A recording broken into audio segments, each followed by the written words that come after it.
மக்களே, யூகே தமிழ் உலகிலேருந்து நீங்க எல்லாரும் சூப்பரா இருப்பீங்கன்னு நம்புறேன். நானும் நல்ல சூப்பராக இருக்கிறேன். இன்னைக்கு பார்த்தீங்கன்னு சொன்னா கொஞ்சம் வித்தியாசமாக மெக்சிகன் பக்கம் போயிருக்கிறேன். அதாவது மெக்சிகன் உணவு ஒன்று செய்து காட்ட போறேன். அதாவது சோறு சமைச்சு அதுக்கு கோழியை வச்சு எப்படி அந்த மெக்சிகன் உணவை சாப்பிட்றேன்னு. அதே நேரம் அந்த உணவு பார்த்தீங்கன்னு சொன்னா கொஞ்சம் உரைப்பாக இருக்கும். ஆனா காய்ந்த மிளகாய் தூள்கள் போடாமல் ஃப்ரெஷ்ஷாக மிளகாயை போட்டு அந்த உரைப்பை மேக் பண்ணி செய்கிறது தான் அந்த மெக்சிகன் உணவு. ஸோ மெக்சிகன் ஆக்களும் நல்ல உரைப்பு சாப்பிட்டு கொள்ளுவினோம். ஸோ இந்த ஃப்ளேவர் கொஞ்சம் வித்தியாசமாக இருக்கும். ஸோ நாங்கள் சாப்பிட்ற உரைப்புக்கும் இந்த உரைப்புக்கும் வித்தியாசமாக இருக்கும். ஆனால் ஈஸியாக வீட்டில் செய்யக்கூடிய ஒரு உணவு தான். கொஞ்சம் வித்தியாசமாக சாப்பிட்டு கொள்ளலாம். ஸோ இந்த மெக்சிகன் அதாவது ரைஸ் அண்ட் கோழியை எப்படி செய்கிற என்ன மாதிரி செய்கிறேன்னு சொல்லி காணொலிக்க போய் பார்க்குறதுக்கு முதல் என்னுடைய சேனலை யாராவது புதிதாக பார்க்குற நீங்களாக இருந்தால் பெல் ஐக்கானை ப்ரெஸ் பண்ணி ஒரு சப்ஸ்கிரைப் கொடுத்து ஆதரவு கொடுத்துக்கொள்ளுங்க. அப்போ தான் நான் ரெசிபி போடுறதுக்கு உதவியாக இருக்கும். இப்போ எப்படி இந்த மெக்சிகன் உணவை செய்கிறேன்னு பார்த்துக்கொள்வோம். மெக்சிகன் அதாவது சோறு சமைக்கிறதுக்கு கோழி துடப்பகுதியுள்ள கோழி 1 கிலோ எடுத்திருக்கிறேன். இந்த கோழியின் ஸ்கின் எல்லாம் எடுத்துட்டு பார்த்தீங்கன்னு சொன்னால் தேவையான பொருட்கள் இருக்கின்றது. இதில் இவ்வளோ பொருட்களும் தான் தேவை. நான் செய்யும் பொழுது உங்களுக்கு ஒவ்வொன்றா சொல்லிக்கொள்கிறேன். தக்காளி பழம் 2 போட்டுக்கொள்ளணும். இப்போ உப்பும் தேசிக்காய் புளியும் விட்டு வடிவாக சிக்கனை கையால் நல்லா மசாஜ் பண்ணி மிக்ஸ் பண்ணி கொள்ள வேணும். அந்த மணங்கள் எல்லாம் போயிடும். ஸோ அதனால் மிக்ஸ் பண்ணி கொள்ளணும். இப்போ நான் வடிவாக கையை வாஷ் பண்ணிவிட்டு வடிவாக மிக்ஸ் பண்ணி இப்போ சில்லி ஃப்ளாக் போட்டுக்கொள்கிறேன். இது பெப்பரிக்கான்னு சொல்லப்படுகிற சிவப்பு மிளகாய் தூள், இது மஞ்சள் தூள், இது சீசனிங் பவுடர், இது கச்சான் என்று சொல்லப்படுகிற சீசனிங் பவுடர், உள்ளி பவுடர், இஞ்சி பவுடர் போட்டுக்கொள்கிறேன்.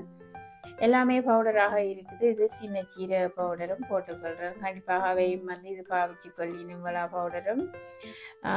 இந்த பவுடரை நீங்கள் போட்டால் தான் அந்த சிக்கன் நல்ல சுவையாக இருக்கும். ஸோ அதனால் நான் இவ்வளோ பவுடரும் போட்டு ஒரு 20 நிமிடம் ரெஸ்ட் பண்ண வச்சிருக்கிறேன். இப்போ 20 நிமிடத்துக்கு பிறகு ஆயில் விட்டு ஆயில் ஹீட் இருந்ததும் இந்த சிக்கன் கால்களை பேனில் பொரிச்செடுத்து கொள்ள போகிறேன். ஸோ இது பொரிக்கிறதுக்கு ஒரு 20லேருந்து 25 நிமிடம் தேவைப்படும். சிக்கனை பார்த்தீங்கன்னு சொன்னால் நல்ல ஃப்ரெஷ்ஷாக இருக்குது. இப்போ உள்ளி வெட்டி வச்சிருக்கிறது, அத்துடன் வெங்காயமும் போட்டு அடுத்த இன்னும் ஒரு பேனில் ஃப்ரை பண்ணி கொள்கிறேன். சிக்கனை 2 பக்கமும் போட்டு குறைவான ஹீட்டில் பொரிக்க வேணும். அடுப்பில் தான் நான் பொரிச்சு கொள்கிறேன். நீங்கள் கூட்டி விட்டீங்கன்னு சொன்னால் டப்புன்னு எரிஞ்சு உள்ளுக்கு அவியாமல் வந்துடும். எப்பவும் சமைக்கும் பொழுது குறைவான ஹீட்டில் சமைச்சு கொள்ள வேணும். நல்லாயும் அவிஞ்சி வரும் எல்லாம். இப்போ இந்த வெங்காயத்துக்கு தக்காளி பழம் வெட்டி வச்சிருக்கிறேன், அதை போட்டுக்கொள்கிறேன். அத்துடன் பார்த்தீங்கன்னு சொன்னால் வெல் பெப்பர் இல்லைன்னு சொன்னால் குடை மிளகாய்ன்னு சொல்லிக்கொள்வோம். அது 3 விதமாக போட்டிருக்கிறேன். அத்துடன் பச்சை மிளகாய் கொஞ்சம் சிவப்பாக, பப்பரிக்காய் பவுடர் அதாவது மஞ்சள் தூள் போட்டுக்கொள்கிறேன்.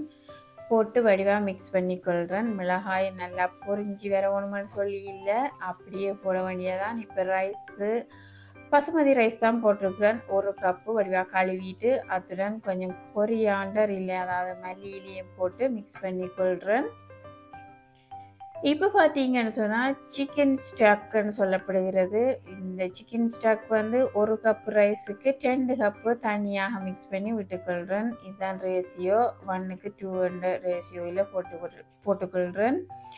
இப்போ கொஞ்சமாக லெமன் ஜூஸ் போடுறேன். ஏன்னு சொன்னால் அந்த ரைஸ் இருக்குது தானே, அரிசி உடையாமல் இருக்கிறதுக்கு இதை போட்டிங்கன்னு சொன்னால் நல்ல வடிவாக வரும் ரைஸ். இப்போ மூடி வச்சு ஒரு 10-15 நிமிடங்கள் குறைவான ஹீட்டில் வச்சு அவிச்சு கொள்ள போகிறேன் ரைஸை. சிக்கனும் ஓரளவுக்கு பொரியுது.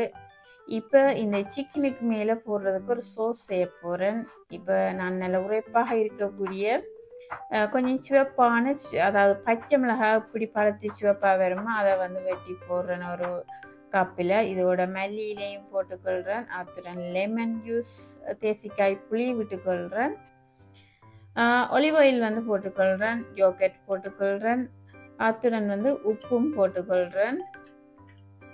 இப்போ எல்லாத்தையும் போட்டு மிக்ஸ் பண்ணிக்கொள்ளுங்க. உப்பின் கலர் சிவப்பாக இருக்குன்னு யோசிச்சு கொள்ளாதீங்க, அது சிவப்பு கலராக இருக்கிறது தான். இப்போ வந்து ரைஸ் அவிஞ்சிட்டு நான் ஓப்பன் பண்ணிவிட்டு மல்லியிலேயே தூவிட்டு ரைஸுக்கு மேலே இப்போ பொரியப்பட்ட சிக்கனை இதுக்கு மேலே போட்டுக்கொள்கிறேன். சிக்கனுக்கு மேலே இந்த சோஸை ஊற்ற வேண்டியதான். சூப்பரான சுவையில் இருக்கும். சுவையண்டா சொல்லி வேலையில் அப்படி இருக்குது. சிம்பிளாக செய்யலாம். இது செய்கிறதுக்கு எல்லாம் ப்ரிப்பேர் பண்ணுறதுக்கு மொத்தமாகவே 1/2 hour போதுமானது. நீங்களும் ட்ரை பண்ணி பார்த்துட்டு கமெண்ட் போடுங்க எப்படி வந்துச்சுன்னு மறந்துவாமல்.